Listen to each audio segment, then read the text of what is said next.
Welcome everyone to our podcast this morning on lifting up the voices of female survivors of clergy sexual abuse, listening to the voices of survivors, being hosted this morning by Harvard University and the Berkley Center at Georgetown University. My name is Dr. Jennifer Wortham. I'm a religion, spirituality, and forgiveness research associate at the Human Flourishing Program at Harvard University. I'm also the founder of the Global Collaborative for Child Sexual Abuse Prevention, Healing, and Justice, which is focused on establishing a day at the United Nations to recognize prevention efforts for child sexual abuse and exploitation. I'd like to introduce this morning our speakers, our moderators, Kim Daniels, who is the co-director of the Initiative on Catholic Social Thought and Public Life at Georgetown University, and Sara Larson, who is the founder and executive director of Awake Milwaukee. Thank you very much for joining us. I look forward to having you today and hearing your thoughts. Kim? Hi, everyone. I'd like to welcome you today for this discussion on lifting up the voices of female survivors of clergy sexual abuse. We're so grateful to have so many of you joining us here today. The conversation has been brought together by many partners, including the Berkley Center for Religion, Peace, and World Affairs, the Initiative on Catholic Social Thought and Public Life, which is my organization, Georgetown's Office of Mission and Ministry, and Georgetown Law's Office of Mission and Ministry as well, the Human Flourishing Program at Harvard University's Institute for Quantitative Social Science, and Awake Milwaukee. The webinar is being recorded and the captioned video will be posted at the event page on the Berkley Center's website soon. And if you registered for today's event, you'll also receive an email with the captioned video when it becomes available. Finally, in the last 15 minutes of our conversation, we'll have questions from the audience. And please join that conversation by opening the Q&A box at the bottom of the Zoom screen and typing in your question. So we have a wonderful group of women joining us here today. You've heard from Dr. Jennifer Wortham, who, as you know, is a religion, spirituality, and forgiveness research associate at the Human Flourishing Program at Harvard University. I'd also like to just mention, beyond what Jennifer mentioned, that she authored a memoir on clergy sexual abuse titled A Letter to the Pope, the Keeper of the Nest. Paula is a survivor of clergy sexual abuse, and she's currently the outreach coordinator of restorative justice and abuse prevention for the Archdiocese of St. Paul and Minneapolis. Paula works to coordinate restorative justice opportunities throughout the Archdiocese, and she meets with survivors to offer support and healing on their journeys. Carol Longsdorf is an elementary school teacher in Minnesota, and she's a survivor of childhood abuse by a Benedictine sister. She's also a wife and a mother of 8 children. And Carol's story, like many who've been abused, highlights struggles with addictions, relationships, and suicidality, as well as the journey of spiritual and emotional healing. Dr. Deborah Rodriguez is a general pediatrician with specialty training in trauma-informed care. Deborah cares for both adolescent and adult survivors of abuse, violence, and trauma. Dr. Rodriguez is a survivor of childhood clergy abuse, and she works to help provide direct ministry to all survivors of abuse, including human trafficking survivors. Catherine Walczak is a professional spiritual companion, advocate, and writer, and works at the Richard Mothy Spirituality Center at the University of Wisconsin, Green Bay. As a child, Catherine was sexually abused by a priest and witnessed abuse. And a midlife journey towards wholeness led her to remember, heal, integrate, transform, gain education, and to use her life experience for purpose. Welcome, Catherine. And finally, I'd like to introduce my co-moderator, Sara Larson, a little bit more. She is, as Jennifer mentioned, the founder and executive director of Awake Milwaukee, which is a growing grassroots Catholic nonprofit organization. And their mission is to awaken the community to the full reality of sexual abuse in the Catholic Church and to work for transformation and healing in the Archdiocese of Milwaukee and beyond. Among many other things, Awake has a Courageous Conversations online speaker and discussion series and encourages all Catholics to add their signature to an open letter to survivors as a small gesture of apology, solidarity, and support. Sara has a wonderful personal blog as well, In Spirit and Truth, which focuses on lifting up the voices of abuse survivors, a diverse group of those survivors, and helping Catholics better understand their perspectives, lives, and experiences. More information on all of this can be found in the chat. You, Sara. Thank you, Kim, and thank you to everyone who is listening today. I am really honored to be part of this conversation because I believe in the importance of lifting up the voices of survivors and learning from those voices. I have had the privilege of walking closely with a number of survivors over the past few years, and their stories and their witnesses have taught me so much about strength and faith and courage, and also about how much work we still need to do in our church today. I've also learned to respect the uniqueness of each survivor's story and experience and perspective, which is why I am so grateful for our panel of speakers today. In preparing for this conversation, we had a lot of really thought-provoking conversations because the truth is there is no single survivor's perspective. There is no one path to healing. And I really believe that we as a church and our whole society need to make space to hear all of these voices, including the ones that we find most challenging.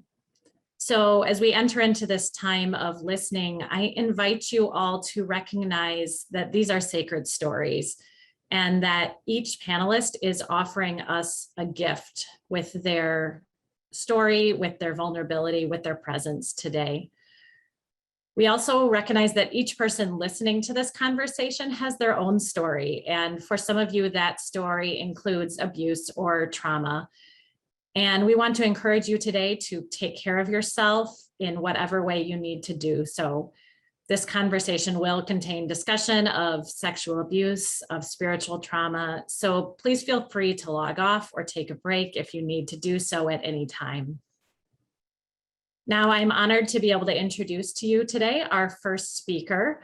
As Kim mentioned, Carol Longsdorf is a teacher in Minnesota, as well as a wife and a mother of 8 children. I only met Carol recently in preparing for this event, but I can tell you that she has a really powerful story, and she also bravely volunteered to go first today. So we are grateful for her courage and for her willingness to share her sacred story. Thank you. I have to admit that I wanted to go first because I feel much less equipped than our other speakers today. I'm just being honest. But I do want to thank you for the invitation to share my voice, my story. I am reading from a script just because I don't normally do this. My audience every day are a classroom of 7 and 8-year-olds. So just bear with me as I rely on a script because I am not a public speaker. I do believe that the voices of the victims are instruments of God's purification of the pride and the evil that not only exist in the church, but that exist in our culture. God never desired for anyone to live in darkness and in isolation, which many abuse stories speak of that. He desires our healing, and he wants to bring our stories into his light. This is really about conversion. My story is about conversion. And it began with me having to examine my own soul and learning to be vulnerable in a healthy, honest way about my lifelong brokenness. My purity and innocence was robbed from me roughly around the age of 7 and continued till I was about 10 or 11. My family at the time, we had 7, which grew to 10, but when I was little, there were 7 of us. We were groomed by the Benedictines in the early 1970s. And the reason why I say the Benedictines is because there was also a priest within our community that abused older kids, and he was in our home quite often. It was not uncommon for our family to host both Benedictine priests and sisters for dinner, for baptisms, first communions. I was told at a very young age, about first grade, that I had a calling to be a Benedictine sister. My parents were supportive of this calling, and they encouraged me to learn more about the Benedictine way of life. So one of the things that was arranged was that I was invited to spend at least one overnight at the convent as a little girl. My parents were deeply trusting of these sisters. They considered them just another mother in my life. We belonged to a mission parish, which means that we were not associated with the diocese. The Benedictine priests were the shepherds of the church, and the religious sisters led and taught at the Catholic school. The principal of our school was deeply vested in my family personally. She came over by herself, sometimes for dinner, and I very distinctly remember her being at my first communion and my reception at my home. I actually have a photograph of her sitting next to me on the couch with her arms wrapped around me. Even after she left our school as principal, she left and went back to the monastery. And at this monastery, they hosted vocational retreats. So even as a fifth grader, I was invited to go to that monastery, which was in a nearby town, to attend this retreat alone.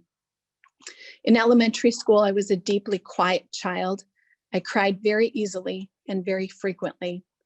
I wet my pants in school on several occasions because I was always afraid of using the bathrooms. I came out of my piano lessons, which were held at the convent, always in tears. My sister always asked me, "Why are you always crying when you come out of your lesson?" I never could answer her. I couldn't tell her why.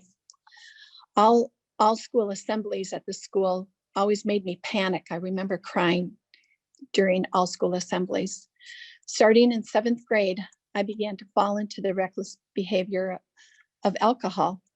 This was a means of medicating myself, which would last for at least 2 decades. Also, I dabbled into drugs, and I led a promiscuous life, especially in college. In college, I started to have thoughts of taking my life. I was hospitalized at one point for a month in a psych ward, and I was labeled by my family as mental. That was the word my mother would always use to describe me. I was treated for depression. That was my diagnosis, and therapy just felt meaningless to me. I can tell you that during this period of time, I was hiding and I was running from something, but I would never understand what that was until late October, 2 years ago, at the age of 52. So my abuse surfaced over 45 years after it happened. I ran into my abuser at a college reunion. In the next 4 months following this reunion, I began having crying episodes, and I recognized that I was in need of spiritual healing. I kept replaying the darkness of my youth from junior high onward. Through the understanding of a kind priest, he made reference to the word trauma. This is a word he used with me in the confessional. Within a week of experiencing deep insomnia and a fear of falling asleep, I awoke to the memory of the abuse by this religious sister. It happened just like that. I was paralyzed by this revelation. The layers upon layers upon layers of processing my childhood, putting the puzzle pieces together, and trying to come to terms with what happened to me became almost an obsession of mine. I needed to pursue this sister, and I needed to ask her why she avoided speaking to me at the reunion. So at this college reunion, I approached her because I recognized that she was a friend of my parents from my childhood. I had no memory of seeing her since childhood. When I went up to her, I knelt down, took her hand, and she shrieked aloud, threw her head back, stood up, and bolted for the door. I had no idea why she did that to me. I wrote to her twice. She never wrote me back. I reached out to the abbess of the monastery where she resides, and the abbess responded with a 1-sentence reply, about 6 months after I wrote the letters. "I'm sorry you had a hard life." Through the help of a priest, arrangements were made for me to meet the prioress at the monastery. I was met with silence, as she had little to say to me, and she admitted that she had no idea why I was there. Fear was in her eyes. I wasn't seeking legal or judicial reparation. I was seeking a spiritual awakening for someone to acknowledge me and the abuse. 2 victim advocates were assigned to me by the abbess, who worked with the local diocese. These advocates had an agenda.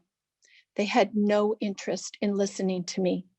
They did most of the talking when we met, and they shared that they had been working with victims and survivors for 20 years, which I found shocking. They were there to help me understand the process of reporting, and I believe that they were truly the advocates for the Benedictines and not for me. Nobody really wanted to hear my story. In fact, I handed them the timeline and they both set it aside and they wouldn't look at it. At one point, I shared with one of these advocates that I wrote to the nuncio at the Vatican on St. Catherine of Siena's memorial. I thought, well, if this illiterate woman, St. Catherine, found a way to write letters to the Pope, I could surely try that. A priest actually offered this suggestion to me, so I did it. This advocate, when I shared this, said to me, listen, we have a hierarchy and a specific order that we do things. You can't just jump to the top. She mocked me for the letter I wrote. My thought at that point was, how can the hierarchy of the church hear truth when the people at the local level refuse to listen? There is something deeply disordered about the way the church responds to victims. Following this meeting, I sent my timeline to the abbess. She hired an external investigator who met with me recently to interrogate me on the facts and the details surrounding the abuse, which I know and recognize that I cannot prove. I can't prove something that happened over 45 years ago. I never wanted a legal person involved. All I wanted was someone to acknowledge me. Here, I was the one being scrutinized. I continue to be disappointed by the ignorance of those who work with abuse victims. Moving forward, these are the things that have given me deep healing in the past 2 years. It hasn't been meeting with the abbess. It hasn't been meeting with a victim abuse advocate. It's been this. My number one thing that has brought me healing is God's word, the lamp unto my feet.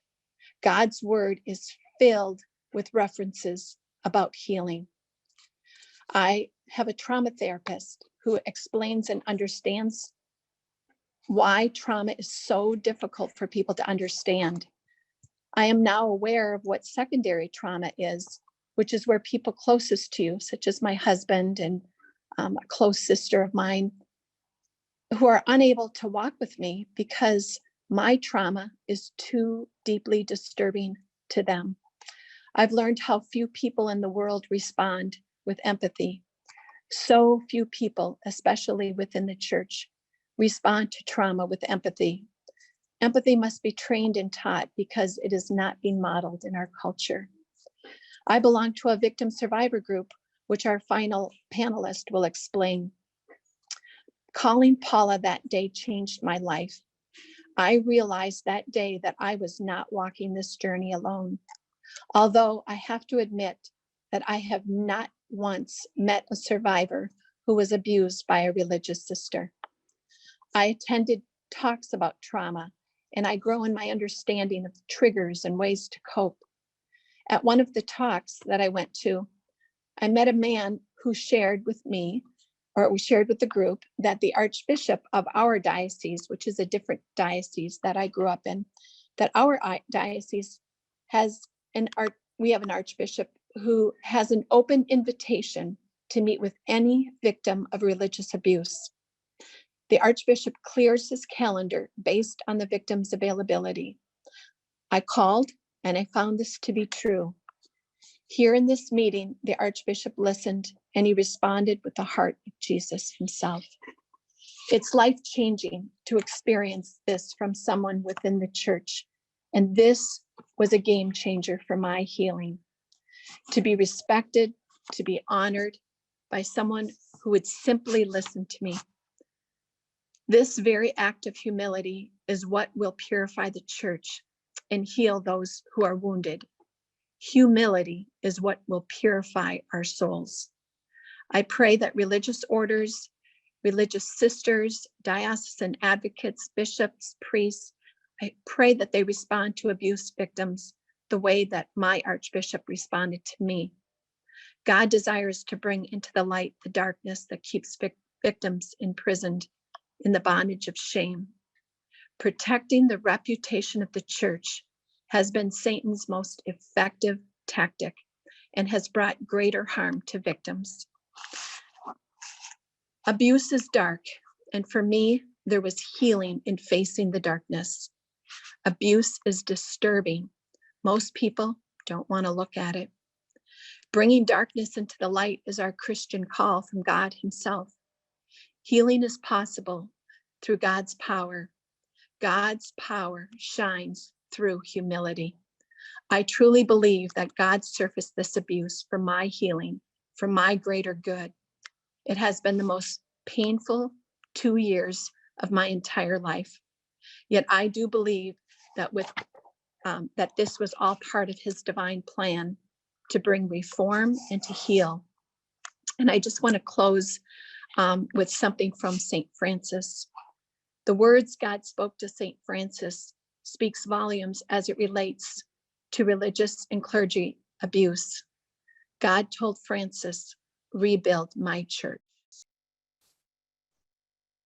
Thank you so much, Carol. I really appreciate you telling your story with such honesty and courage and being willing to share both your suffering and your hope. I also really appreciate the way that you're bringing out what it's like to have memories of abuse surface as an adult. I think it's something that many people don't fully understand right now in our society and in our church. And you sharing what that experience has been like for you, I hope is helpful to others who have trouble understanding how that can happen. And so I'm just really grateful for you being part of this, for having the courage to share your story, to tell us about your journey. And I look forward to hearing more from you during the question and answer period at the end of today. Now I am honored to introduce our next panelist, Catherine Walczek. I met Catherine after reading a beautiful reflection she had written about her experience walking through Holy Week as a clergy abuse survivor who is no longer Catholic. Since then, I have had the privilege of getting to know Catherine and learning from our conversations and from her beautiful writing. She has gained a lot of wisdom as a spiritual companion to others, and she's taught me a lot about how I, as a Catholic, can better listen to and respect those survivors who have taken a different spiritual path. So I'm really grateful, Catherine, that you said yes to being part of this conversation, and I look forward to hearing what you have to share with us today. Thank you. I want to thank Carol for going first. Your voice is so empowered, and I just really want to thank you for that. I am nervous.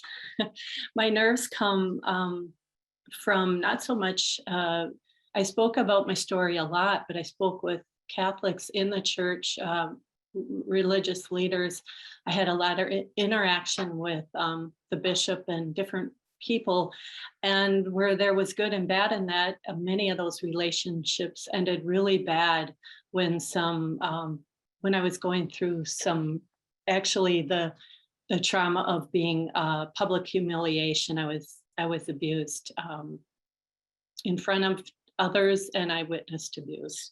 So like Carol, I'm going to read some of my, I've written it down so I don't go off on a trail and don't, I'm an emotional person, and that's who I am. So I don't want the emotion to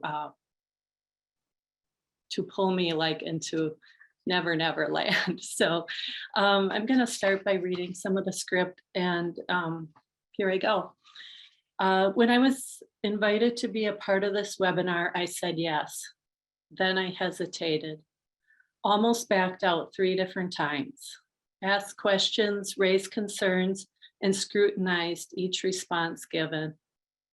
I knew I had something to offer, and I was afraid that sharing today would eventually bring more trouble. The fear I had around this is based on reality. My healing journey took me directly into the wound, into the heart of the church. It's not right for me to talk a lot about those years. I don't feel it's right to talk about it in a Zoom meeting where I can share just briefly and saying sometimes a little, then it's just not the time to do that. But I do want to say that my past, all of my past has informed my way forward and also informed the work I do. there's a big difference between sharing in those healing years and today.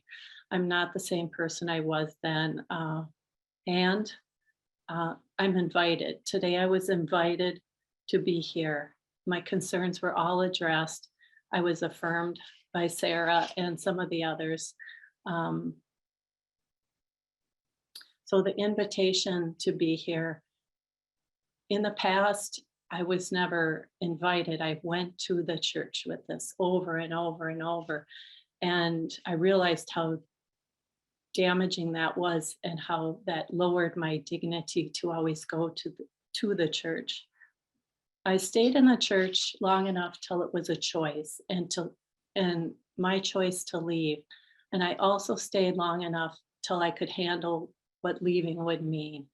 And I knew leaving would mean there probably would be no reaching out, no communication, no asking why, no inviting. And I found that pretty much to be true, except for a few close friends. If you don't initiate, if you don't come forward, I haven't found where people come looking. I want to thank the people here on this webinar and the people at Awake, and especially Sara, because there's an open door. There's an invitation. And I decided several years ago only to go where I'm invited. And so I feel that warmth. I'm just going to share very basically about my story, and then I'm going to share a little bit more about the reasons I'm here. I've written, and I do writing. I feel like I convey messages pretty well through writing. So on my website, which I think is you probably have access to, I have written, there's both my spiritual companioning work and my published works on that website. If you want to know more about, I feel as a writer, I can be alone in my room with boundaries and protection, but yet be very intimate as a reader reads it alone in their space. And there's an intimacy there that is different. You can sit with reading and you can write kind of in your own space, but you're connecting with each other. So I was born into a family, a healthy family with a very ethical. My parents had a good relationship, had a healthy sexuality. We were close to the earth. I still am. My family was landscapers, hunters, gardeners, fishermen, canoers, hikers, and I do all those things. That's where I find my life, my spirit. I was baptized at 11 days old by the parish priest, who would 7 years later sexually abuse me and I believe this man was, there was a long line of abuse, and I was at the tail end of his perpetrating on abusing children. I was abused in the sacristy, in church, and in his home. I was abused with other children. I was too young. I got caught up, too young to even know what was going to happen. I witnessed abuse, and that was, I think, even when I was being abused, I left my body. So I left my body, and I didn't feel it until decades later what that felt like. But I was alive in my body when I witnessed the abuse, and I pleaded inside for him to stop. Being the oldest in the family, I cared for my siblings, so I was valued as the caretaker and the big sister, and I felt that way about the other children I witnessed abused. I felt a lot of compassion, but I also felt guilt. I felt it was my fault. This trauma was predominantly spiritual that I experienced this Father God, Father Priest, the language the teachers used. I loved my teachers, the sisters at the school, and I always thought I'd be able to tell them, but I never was until I was about 50. I was able to talk with them. They said I never talked at school. They recall me just never speaking all 8 years, except a few brief times. And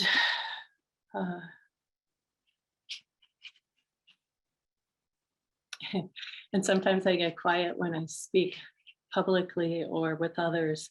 So just to get a taste of what I was able to share for 4.5 decades of my life about this, I will share that in a couple seconds time. It was this.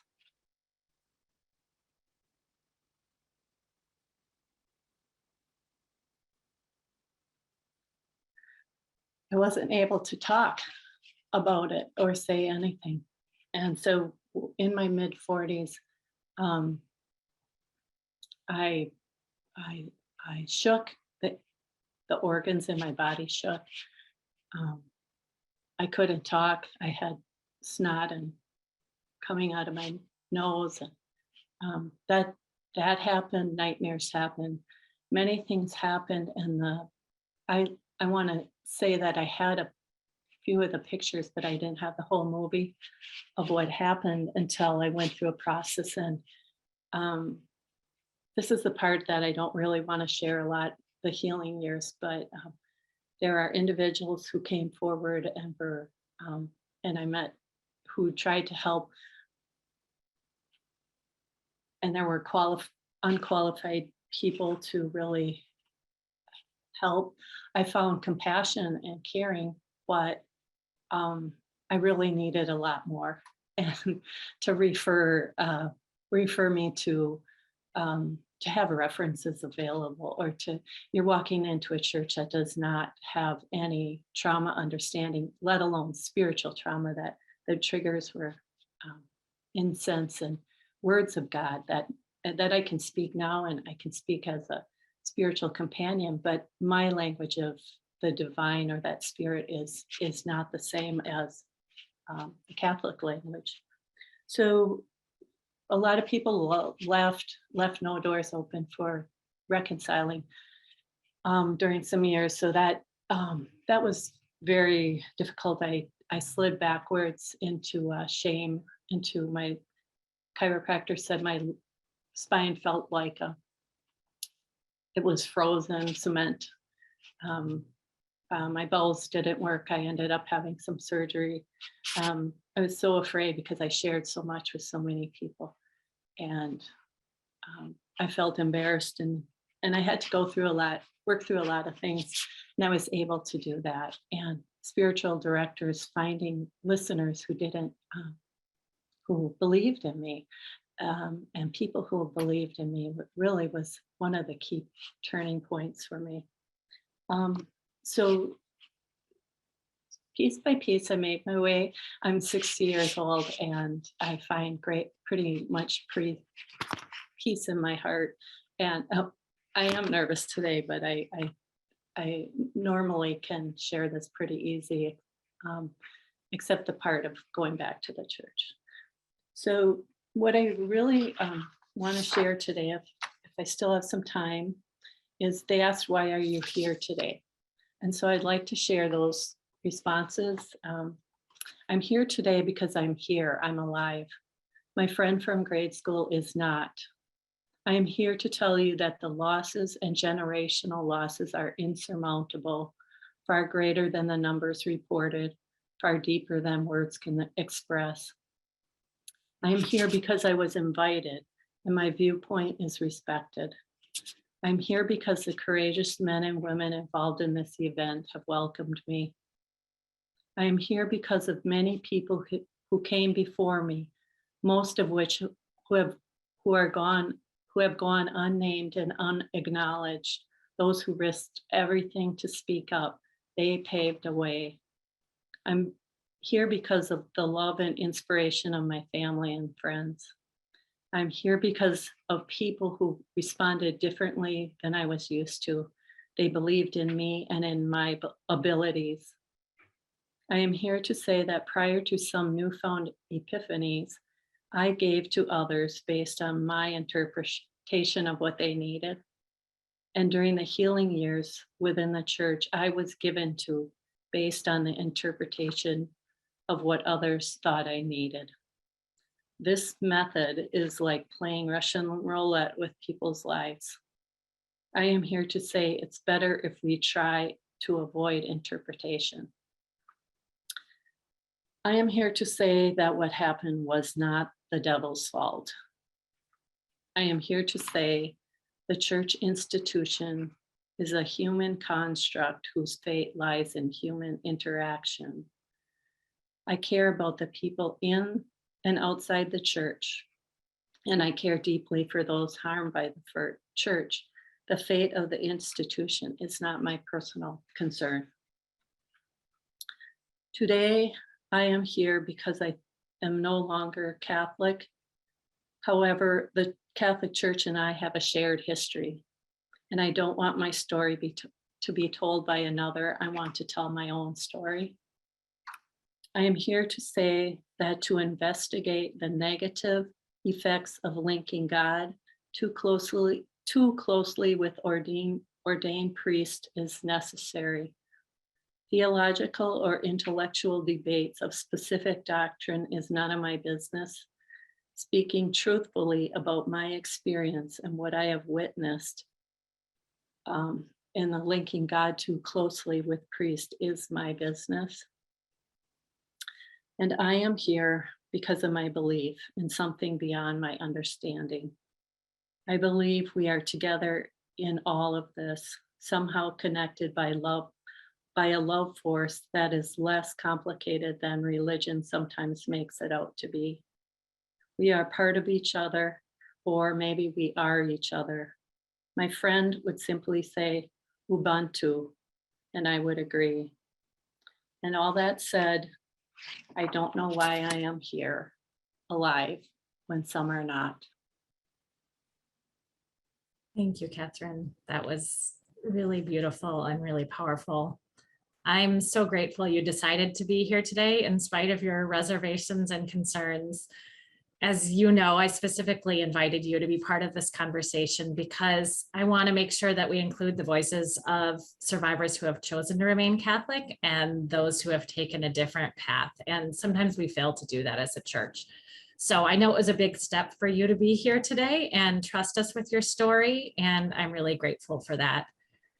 There are so many important themes I heard in what you shared, but one I just want to draw attention to again, because it was really powerful for me is, the realization that people in the church met you with compassion and caring, but they were not trauma informed. And so they did harm. And, that call to all of us who want to be compassionate to also be trauma informed and to have a better sense of what is really needed. And to, as you said, Catherine, to listen to what people are saying to us, as opposed to just deciding what we think survivors need. So thank you so much for raising all of those questions for our consideration. Thank you for offering that to us. Thank you. Now, I am happy to introduce our final panelist, my friend, Deborah Rodriguez. I've had the privilege of getting to know Deborah through Awake's events and discussions, and she has been such a source of encouragement for me personally. So I'm really honored to be able to be doing this event with her today. I'm also glad to include Deborah because she has a powerful personal story, but she also has years of experience supporting other survivors, a deep understanding of the science of trauma, and a clear vision for the way that we as a church and a society can better support and empower survivors. So I am really grateful for Deborah being part of this conversation, and I will send it over to you.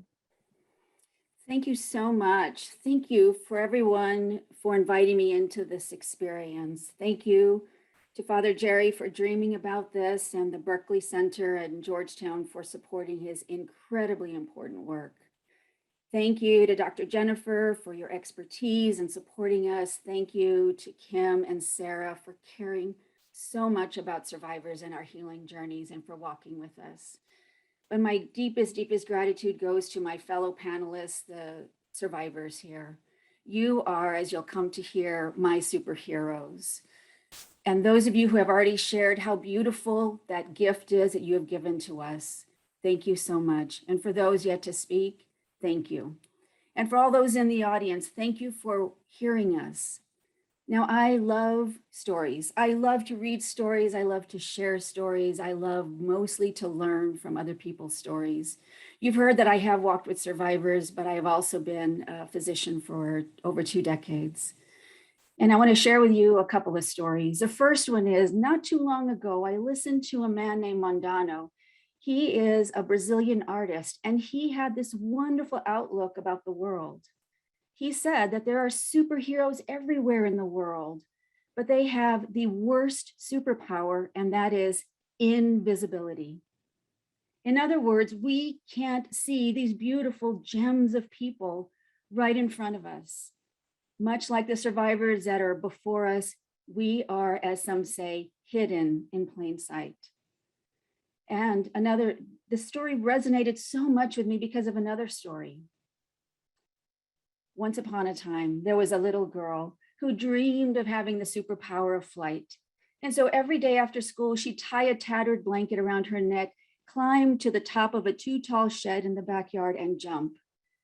And each time she was convinced that this was the day that her superpower would be manifest and she'd take flight and fly away. But sadly, each day she'd fall to the ground and she'd get back up and she'd do it again and again, continuing to dream that one day she could fly.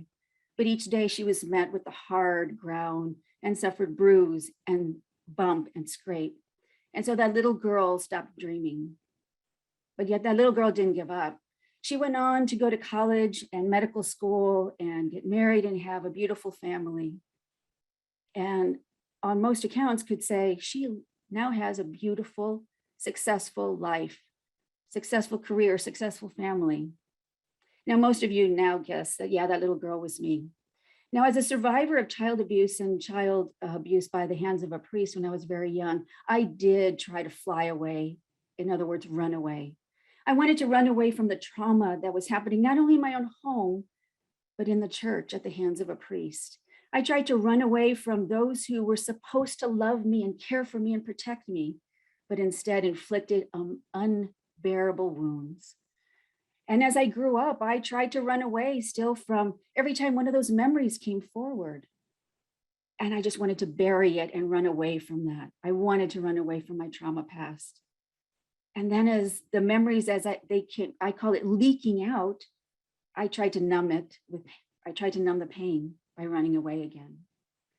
And so I thought I was doing a good job of this. Got into my 40s and thought everything's great. I can just run away from what happened to me.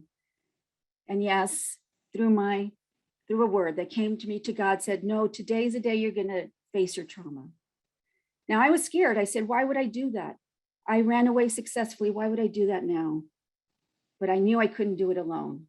And I knew for me that I needed to report that abuse that happened at the hands of the priest to the church. And thus began one of the darkest times of my adult life. I also say I'm a survivor of reporting the abuse to a church.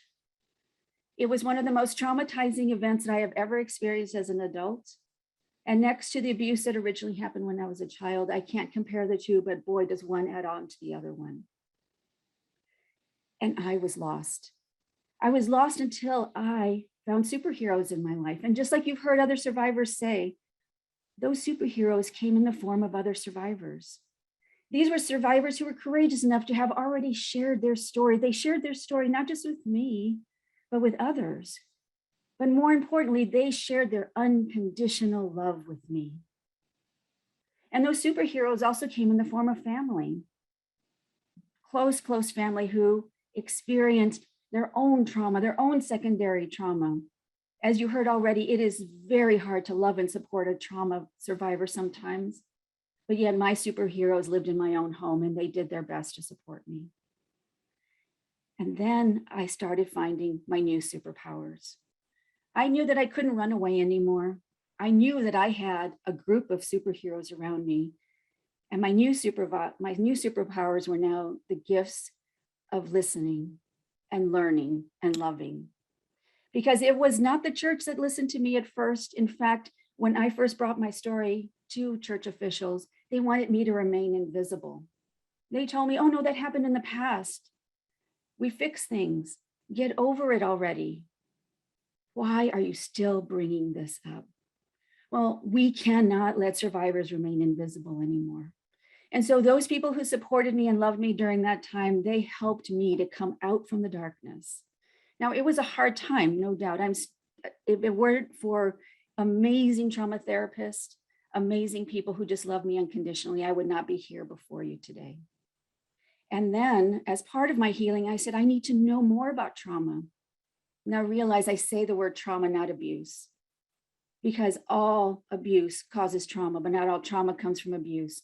But perhaps this is a way, a language that our church and others can learn to bring everyone out from hiding and say everyone experiences some form of trauma. And so I dedicated the last 10 years of my life to learning everything about trauma.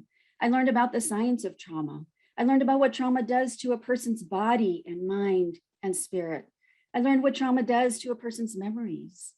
I learned what trauma does to a person's family and community and church community and faith community. I learned what trauma does to a people, a culture, a generation, a history. I learned that trauma can go deep inside of our skin, and it can even change the very DNA of my bodies. But more importantly, I learned how to start healing from trauma. And it started with those courageous superheroes who came into my life, not with the perfect answers, not with the perfect program, but with a loving, listening heart. And so I started working with those on the Hopeful Hearts Ministry, and that's where I am today. I started holding peer support groups with the Maria Gretti Network. I started learning about what trauma looks like in an individual survivor, regardless of the story, regardless of the healing journey. And this is where I think is hope for our church, is not to ignore us, not to shun us away, not to be afraid of us, but to actually say, we all have trauma, and I can learn from those who've lived with trauma, those who've been loved with throughout their trauma stories, those who have a wisdom to share with us. And so that's why I say we all collectively, all of us superheroes, those on this panel especially, but maybe perhaps those survivors who are out there right now, know that you have your own sacred story. And together, perhaps with another survivor, a safe person, together we can all learn to listen a little bit more, to learn from one another, and to love each other. And that, like this event, is the beginning of what I consider hope and healing, not just for an individual survivor, although that's paramount in my book, but it begins a healing journey for our church, our world, our community, and it begins one survivor, one story at a time. Thank you. Thank you so much, Deborah. I'm really grateful for the wisdom that you bring and for all the work that you do with trauma survivors and for just drawing our attention to that important question of trauma and the way we respond to trauma in our church. I also want to just raise up the point that you made about the trauma you experienced in reporting your abuse to the church, because that is a theme I hear from many survivors that I talk to. And honestly, I think it's a real challenge for any Catholic who thinks that we've addressed this problem and fixed it and it's time to move on, when we hear how deeply wounded many people are by the experiences that they have reporting to the church, including up until this present day. I think it's a really important thing for us to really be thinking about. So I appreciate you drawing attention to that and just all of your wisdom and experience you bring to this conversation. Now I want to bring into the conversation Paula Kempfer. Paula's ministry in the Archdiocese of St. Paul in Minneapolis is truly changing lives, and I am grateful to call her a dear friend. Paula herself is a survivor of clergy sexual abuse as an adult, but today she's also bringing her perspective of someone who works very closely with a large number of survivors from all around the country. So she has a strong sense of the common threads that run through their stories, as well as the diversity of survivors' experiences. So I'm really glad that we can have Paula join us in this conversation and invite her to share her own reflections on this topic. Thanks, Sarah. Thank you so much for having this today. I want to thank Father Jerry and Kim Daniels too for calling us all together, and for the amazing victims that we have had this morning. Listen to their story. I want to go back to just some comments. Why are we doing this today? Because little else has affected our church in our lifetime as much as the clergy sexual abuse crisis. I'm sure none of us, including the clergy, knew the impact that was coming. Many just wanted to go away, want the victims to go away. But victims aren't going away. Victims can't just get over it. Don't you think they would if they could? As Sarah said, I've worked in the church my entire life, and I have experienced sexual abuse by clergy as an adult. I have also experienced as an employee in parishes emotional and verbal abuse by clergy. And I have experienced personally the cover-up of bishops. In 2019, I was offered this position of working with victim survivors to help in their healing as much as possible. I hesitated because I didn't know if I could be effective to victims if they saw me as part of the institution that so deeply hurt and betrayed them. I decided to accept it because I knew the anger and rage they felt against the bishops and clergy.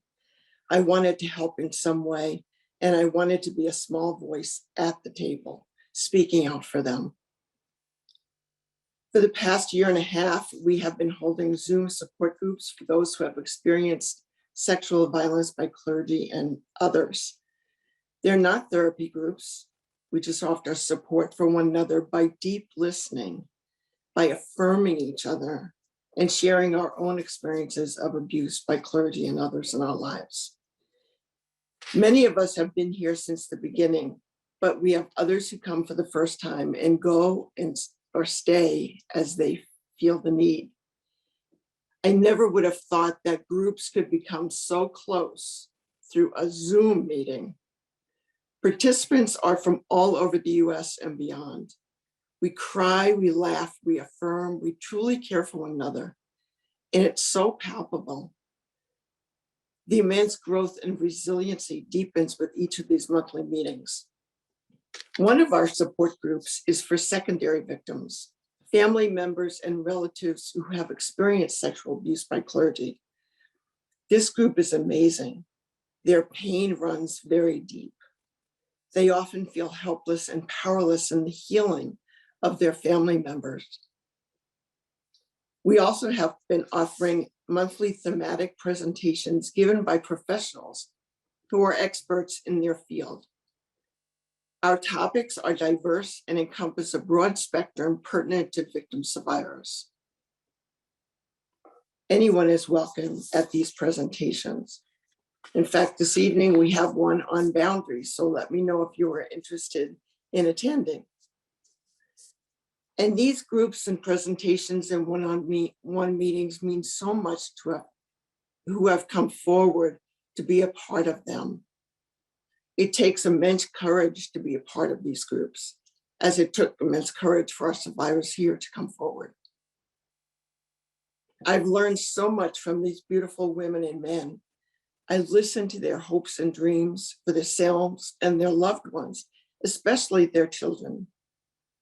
I hear the many ways they reach out to each other when one of them is hurting or disillusioned with the clergy and bishops. I listen as they share their daily struggles as a result of the abuse and how they have overcome those struggles through therapy and through reaching out for support from others who have had similar experiences. I listened to the many stories of how priests and bishops have re-victimized them by their words, by not believing them, by ignoring them, by shunning them from their communities, and by placing the fault on them instead of where it belongs. I hear the sorrow in their words as they share painful instances of rejection by fellow parishioners or family members, by not being believed. That is extremely difficult for a victim. It keeps them locked in their shame. We cannot do enough for these victim survivors. We owe them so much for all the agony they have gone through and are still going through. Not just as a result from the abuse, but also as a result of bishops and clergy who have consistently covered it up and chosen to save the reputation of the institution instead of acting in justice and compassion towards those victims who have come forward and the thousands who have not yet come forward. I'm so humbly grateful to be in solidarity with these beautiful people, and we owe them everything. Thank you. Thank you so much, Paula. You know, I try to pay attention to what dioceses around the United States are doing to support survivors. And from everything I've seen, I really see your offerings in the Archdiocese of St. Paul and Minneapolis as the best example of a Catholic diocese doing really good and honest work in this area. The support groups you facilitate are such a beautiful gift to the church. And as you know, when Awake launched our own survivor circles, I turned to you for a lot of advice and guidance on that. And I really see what you're doing as the model for others to follow. So thank you for that. And thank you for sharing what you've learned and a bit of your own experience with our group today. So thank you for being here. Thank you. Before we move into our question and answer time, I want to invite Jennifer Wortham, who opened our conversation today, to come back on and offer her own reflections on what she's heard today. Jennifer? Thank you, Sarah. Well, I'm so grateful to you and Kim and Father Jerry for putting this program together today. And I want to call on all the people who've spoken, and just thank you so much for your witness and your testimony and sharing such deep personal experiences. And my story is a little tangential, but I've been very engaged in this work because my family was deeply impacted by the clergy abuse issues. So both my brothers were survivors of clergy abuse, and like many others who've spoken today, my family's journey was very similar in terms of how close we were and integrated we were with the church, and then the trauma of reporting the incident and the years that followed, and just really seeing the tragedy and ultimately the impact that it had on my entire family. And I left the church I was away for 25 years. My mother also left the church and came back when Pope Francis was brought into his position, and he set up the first commission to go deep into this issue. And I really felt a calling to come back and find a way to help the church find a way to move forward.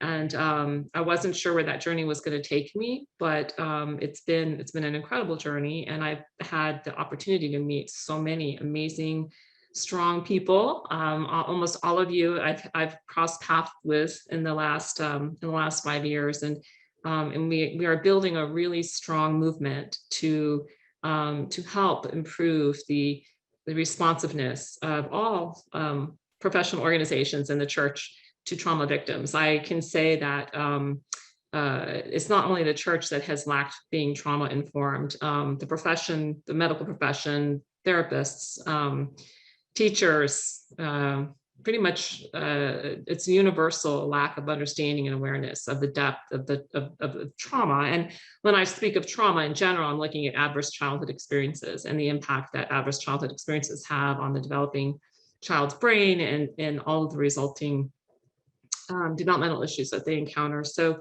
for me, it's been an honor and a blessing. We have a lot of work to do. We have a lot of education still to do. And I think we're on a good path. And I just want to recognize all of you and thank you for joining us today and really just being there. And so I'm happy to answer questions. I know that there's probably a lot of questions for others. I want to leave it up to that. Thanks so much for that, Jennifer. That was wonderful. And thanks to all of you. This is one of the most powerful conversations I've ever been a part of. And I really just appreciate your courage in sharing your stories. We have a lot of questions from the audience and they're wonderful questions.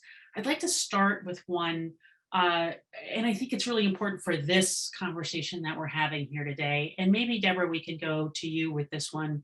Do you think there are unique perspectives or gifts that female survivors bring to this conversation about sexual abuse in this faith community and also just generally in the work of transformation and healing?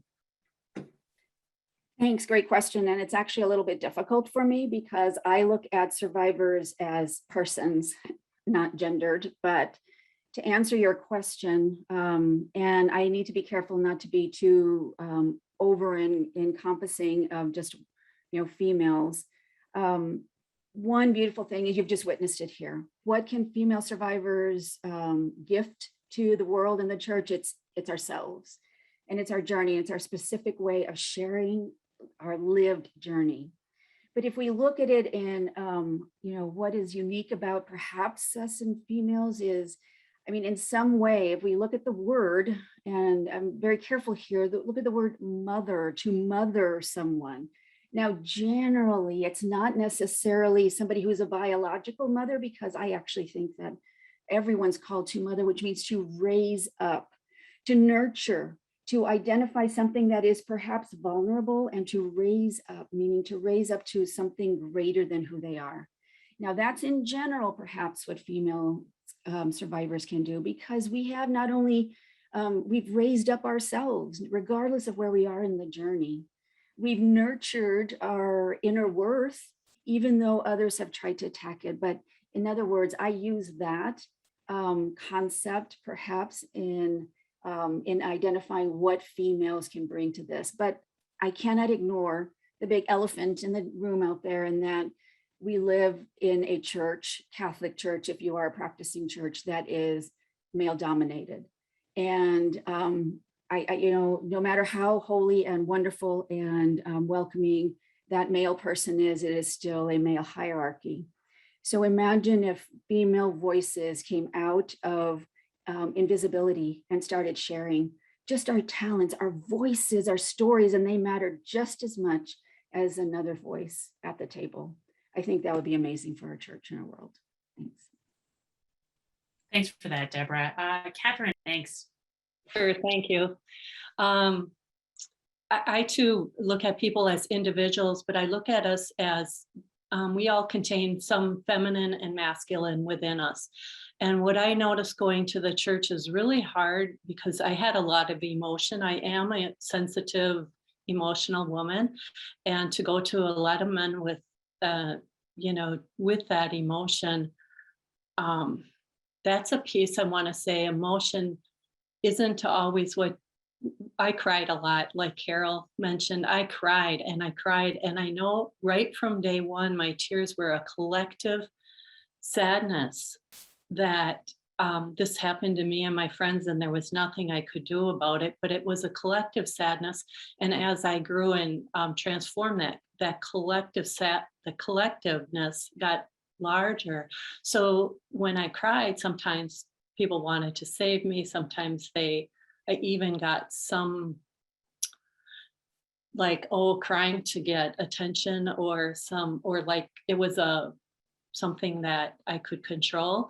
When I feel deeply, I feel deeply. And so the feminine perspective to allow men and women to allow that emotion to come. And releasing emotion is what allowed the memories for me to come forward.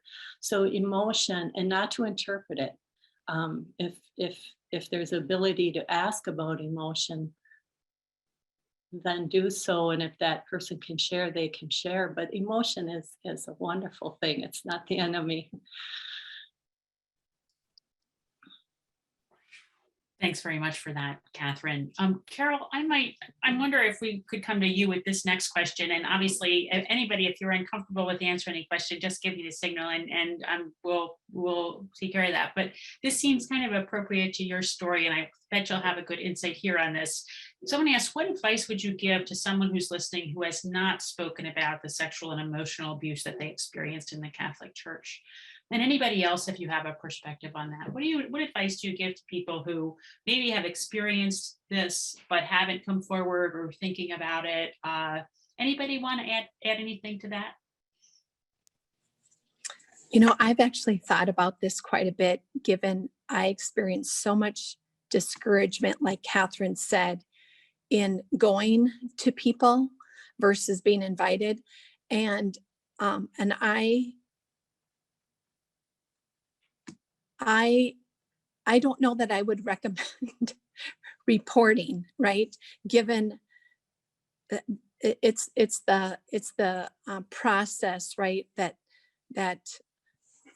many people within the Catholic Church are caught up in this process that's involved. But I would recommend, again, seeking, a trauma help or seeking out a survivor. Thanks for that. And Catherine, I just want to come back to you because you use this word invited quite a bit. And I really was interested in that distinction, right? The idea of being invited to a conversation. I'd love to hear more about that and how important that is, and what maybe a little more from you on that. Sure. What I lost is dignity, self-worth, the ability to autonomy. I was dependent on this church. And when I didn't realize it, but as I became a volunteer at CASA, court-appointed special advocate for kids taken out of the home, I realized that children and myself, children want to go back to their mother. No matter what that mother may have done, children want to go back. They want that love. They want to be recognized and acknowledged. So I've seen children go back and back and back to their moms and get hurt and hurt and hurt again. Well, that's kind of what I liken it to the church. I went back wanting to be recognized. What I really need is them to not be God for me, but recognize me as good. What happened to me was I lost my ability to feel that I was good. I was the sin. I was the fault. I was diminished to nothing. I felt like I was nothing and wanted to disappear. So when people invite, that lifts my dignity. All those years of going to the church, even when they say, come to, okay, this, you might get me going too long here, so I'll try to keep it shorter. But to go to the church is like, I liken it to asking a war person who lost maybe his buddies or something in war to go back to the battlefield. You're inviting me back into the symbolism, locked doors, and go in to there. That's not really a very good invitation. And it was never an invitation. I asked to see the bishop. I asked. So inviting lifts my dignity. Inviting knows that maybe you're invested and really want to know what I have to say. Maybe you're invested as much as me. That's what it says. So thank you. I love that. And please don't worry about speaking too long. We're here today to listen, and you all have so many important insights to add. I wonder this next question, if we could start with you, Deborah, and then maybe go to you, Paula, and anybody else who has some thoughts on it. And Jennifer, I see you as well too, coming back on that. So please feel free to speak either to what we were just talking about, this idea of invitation, but also the idea that the church has gone to great lengths to cover up sexual abuse. So how does this worsen people's pain and trauma when they see cover up like that? Deborah, you first maybe, and then Paula and Jennifer. Sure. Since I speak through a trauma lens, it is trauma on top of trauma. Some may even call that complex trauma. And that's my simple answer. What can we do? And I see some things in the Q&A about, what can we do? First of all, is I just said, just listen. I mean, I use Catherine's word, invite. Invite, we don't have to wait for the bishops and the priests and everyone else. We just, as one another, just invite stories, invite safety, and then recognize that those of us who have a trauma history perhaps are coming with a wound that may still be unhealed, may still cause a lot of emotion responses. And then to just receive that and let it set for a while. Be uncomfortable perhaps in your own emotions in receiving that story, because you just had somebody who came forward with an incredible gift for you. And so when we just say, no, we're not even going to ignore it and cover it up. I mean, everyone here, we're not dumb people. We're pretty smart and know that you're covering things up and you're covering up my story. You're never going to cover up my story because that's my story. So I look at it a little bit beyond that and just say, okay, instead of being traumatized by your response, I'm going to recognize that that isn't an appropriate trauma-informed response to me. And you can cover up all you want, but you're ignoring your own trauma and you're doing it at your own peril to cover things up. You are losing amazing gems of people by continuing to cover this up. But that's, trauma on trauma. That's my simple answer. Well, thanks so much for that. And Paula, as we go to you with that, another question comes in, and it almost is right in your wheelhouse, I would think. It's sort of the same question, but also thinking about something very specific. You're working in a diocese, you're a victim assistance coordinator, or maybe in another role that engages directly with victim survivors. How can folks like that work to reduce the trauma related to reporting, especially when things sometimes are out of their own control, right? So any perspective on that? And Jennifer, you with your reaction to all of this so far? I think, first of all, I don't think I would have taken this position if it wasn't for our Archbishop, and that's the Archbishop that Carol was talking about. He is amazing, amazing, and should be held up as a model for all other cardinals and bishops and archbishops. He meets with anyone who wants to meet with him, especially victim survivors. He has holds a deep place in their heart. And what he does first is he listens deeply and he believes them.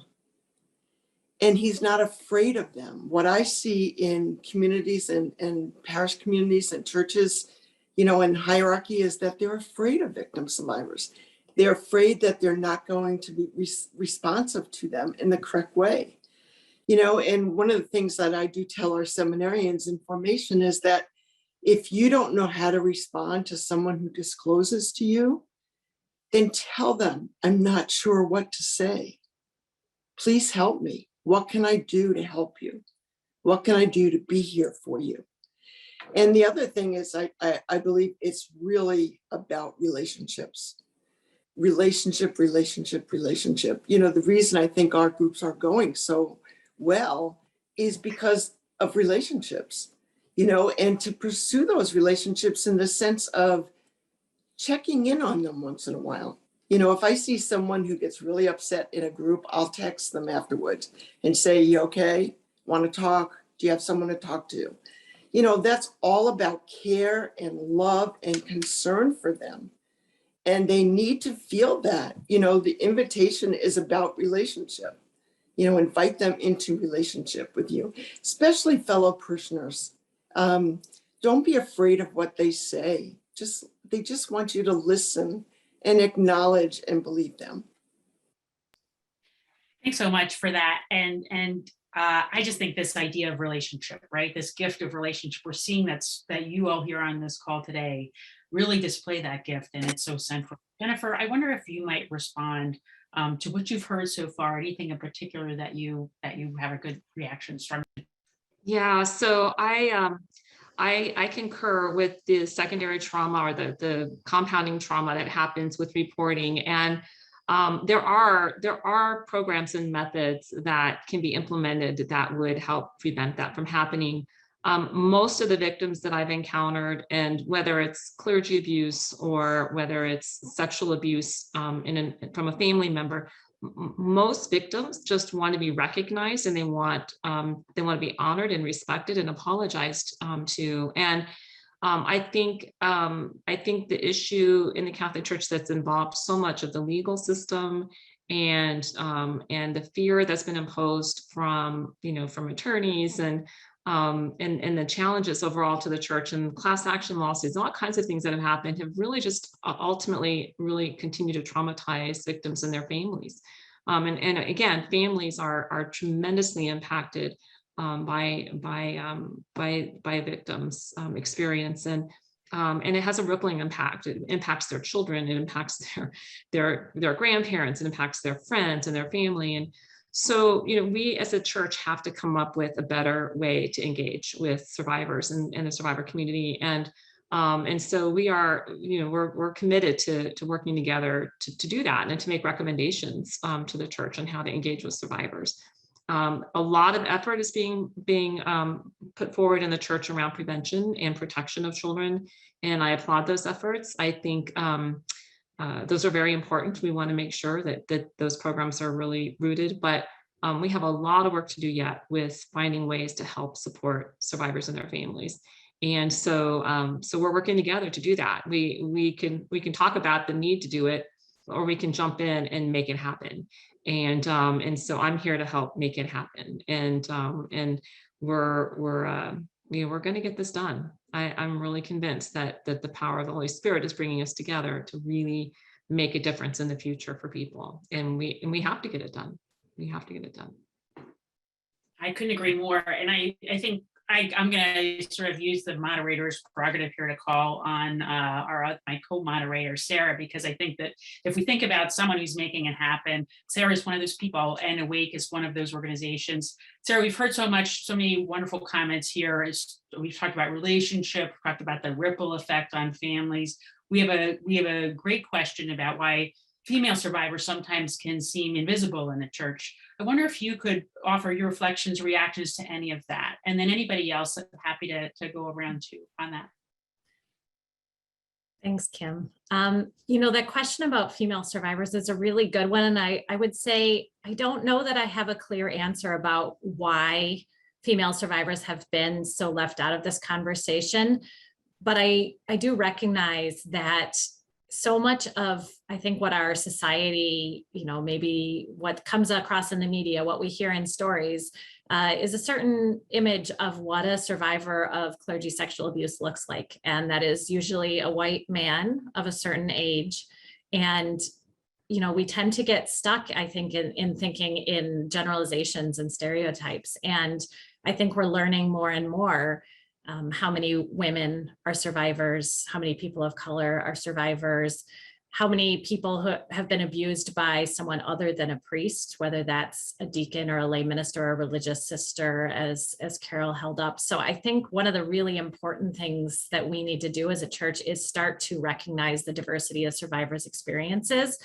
And I think one of the important ways we can do that is by having a broader perspective in panels where it's more than one voice, it's more than one experience. When we hear a media story about one survivor story, we have to always remember there are many more and they're all unique.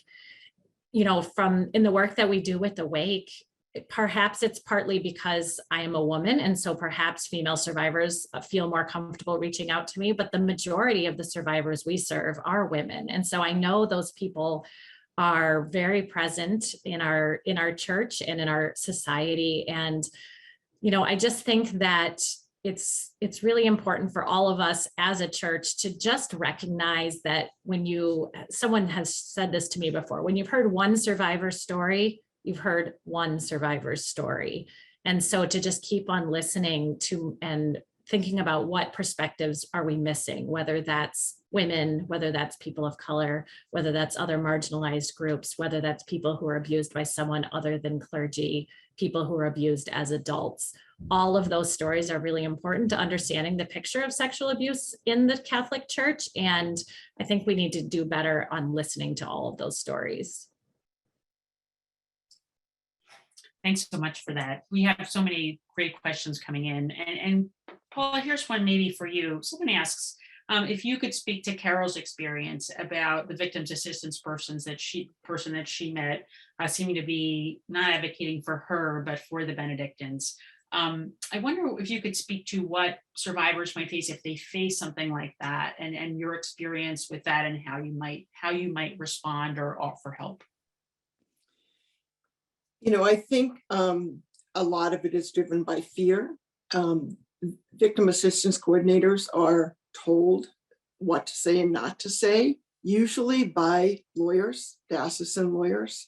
They want to be very careful so that they don't enter into a lawsuit. They don't want to admit anything, like Carol's experience with the prioress. She's not going to admit it. What do you do? What do you do? It's a hard question, and the answer isn't always easy. It might be reaching out to other dioceses to talk to them, or have their victim assistance coordinator attend, some of Sara's groups, the Courageous Conversations, some of our presentations possibly. Just get them informed about how to respond. I do think the bottom line is fear. They're not sure how to respond to people. And some of them have not had any training in it. I think the ones who are victim assistance coordinators, who are therapists, have that training to know how to. I think, Kim, you asked about spiritual healing. So a big part of my effort is to really build on the need for spiritual healing as an integrated part of therapy. And so my research over the last year has been on trying to understand the impact of what we're calling moral injury, which is really an injury to the moral fabric of the victim. How do we deal with that from a spiritual perspective? And so, I think that that's something that as an industry, in terms of, well, as therapists and as researchers, we really need to focus more attention on the spiritual healing that needs to happen. I think, Catherine, you had spoken, or at least one of the other panelists has spoken about the challenges of going to therapy and just not things not necessarily always resonating. And what we see is a need for a deep spiritual healing that goes along and accompanies survivors on their healing journey. And that's just generally not part of the milieu. So I think that that's an important thing that we need to address as a society and as a profession. Thanks, Jennifer, for that. And Catherine, how about yourself? Do you have a perspective on that? I just muted, sorry. Sorry, that's really what I'm about, and I can share most of. I got caught in this. Therapist said, you need spiritual help. Spiritual people triggered me, especially after my experiences there in midlife. And spiritual companions, I became what I most needed, a spiritual companion who understood trauma. So what I've done personally is put the trauma science together with my experience of the spiritual and explain it that way. And I can't explain it to you right here, but I've written about it some, and it's natural to me to share what happens to the body and to know what happened, how my body was not against me, to learn the trauma science, that my body was acting to protect me. It wanted to save me from the spiritual injury, from the teachers connecting Father God to Father Priest. That's why I responded in trauma. And my body wasn't, those coping skills, those out of body disassociation, I see it as happening to save me for a time when I would be able to address the abuse, which for me was nearly 40 years later. So I think it's a budding field that I'm really invested in. I don't know where to go with it with other people, but putting the science together with the spirituality is, I believe, or my practice is based in this is our natural bodies and our natural sense of spirituality, and that each person is to go to the core of their natural being, their body, their mind, their soul is all part of the same. And I guess that's what I have to say about that. That's wonderful. That's so helpful. And I wonder, we're getting close to the end of our time. Oh, Paula, go ahead. I'm sorry. Did you have something to add? Can I just make a comment? I got a text from someone who's watching, and she brought up the fact, and I think it's excellent, and I don't think it's been talked about, is that we often get blamed for what happened. Very often that we were seductresses or whatever other choice words that they would use.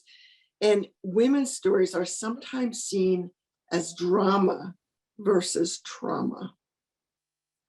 And I think that's a big mistake that people make sometimes in the hierarchy, the church hierarchy. So just wanted to mention that. So important. And that's a wonderful phrase to remember and take home with us here. I wonder, we're getting to the end of our time now. And so I wonder, Deborah, maybe we'll start with you with this and then just go around if everybody's comfortable with this. And obviously, if you're not, that's okay too. But if you could share one word or image or reflection or action that you would suggest to people who are listening to this conversation today, something that they can carry home with them from here. And Deborah, can we start with you and then I'll just go around? Sure. And I'm speaking to survivors out there, and actually, I think that's all of us, but that there is hope and that you're not alone. I say that to every survivor, but before I go, I really want to, because of a lot of the questions out there, is I have put together a resource booklet called The Catholic Response to Trauma and Abuse. And most of the resources are from outside of the Catholic Church. And there's a lot of good work there, as well as everything that everyone's asking in the Zoom about what trauma does to your body. So please get in touch with me if you would like any more information, but you're not alone. Thank you so much for that. How about you, Paula? One word or reflection or action? Just that, to be present. If you know someone in your family who has experienced sexual abuse or violence, listen to them if they want to speak. Listen to them, be present to them, be compassionate and empathetic to them. Give them a listening heart. Okay. Listening heart.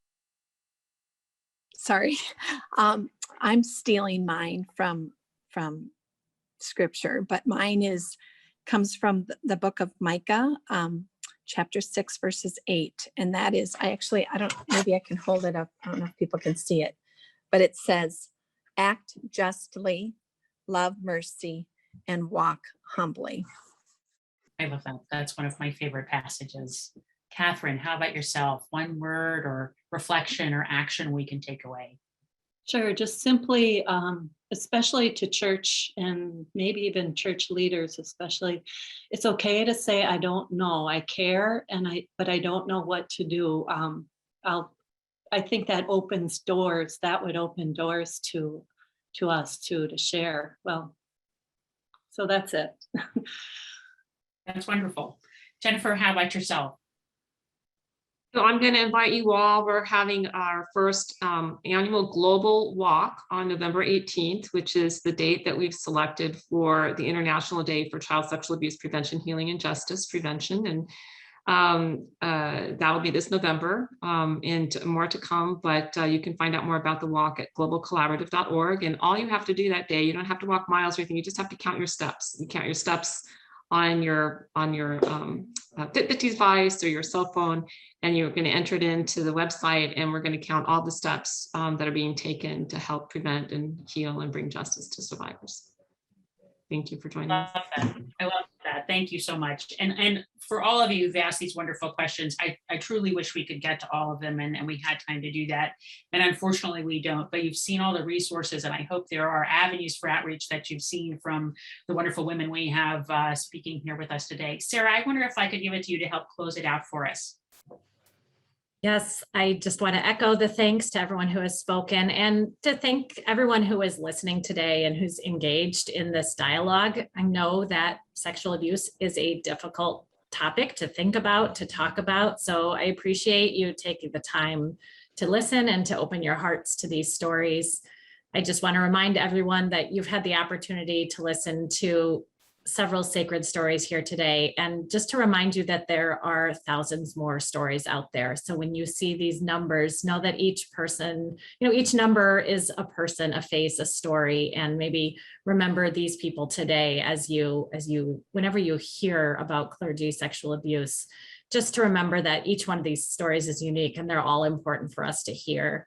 And the other thing I would like to maybe offer a challenge to everyone listening to this conversation to take the time to really think about what you are being called to do next.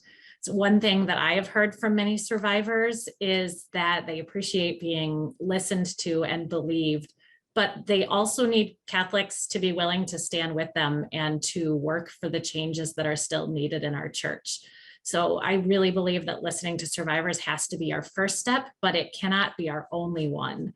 So I encourage you to consider what you can do in your own local community to support and empower survivors and to help build a church that is safe and welcoming to all. Thanks so much for that, Sarah. I think that what we've seen here today is exactly that. The faces, the stories, the people behind the statistics, the just harrowing statistics that we hear too much of. I'd like to thank all of you. I'd like to thank Jennifer, Sarah, Paula, Carol, Deborah, and Catherine for being a part of this essential conversation. And thanks to all of you who joined us here today for this important conversation. I just want to remind you that the conversation will be recorded and posted on the Berkley Center's website. And for additional follow-up, I just want to highlight 2 events that Awake is hosting in their Courageous Conversations discussion series. One on November 11th on What Can I Do? Lay Leaders Responding to the Abuse Crisis, and one on January 13th on 20 Years After Spotlight. There are all sorts of other resources and links to different events that people are sponsoring or different discussions that have been in the chat. So please look there for other links as well. And of course, as always, many thanks to those who've helped us on the technical side of this conversation because their support is also just so essential. Thanks most of all to you all who are here today. On behalf of all of our co-sponsors, we look forward to having you as part of future conversations. Thank you.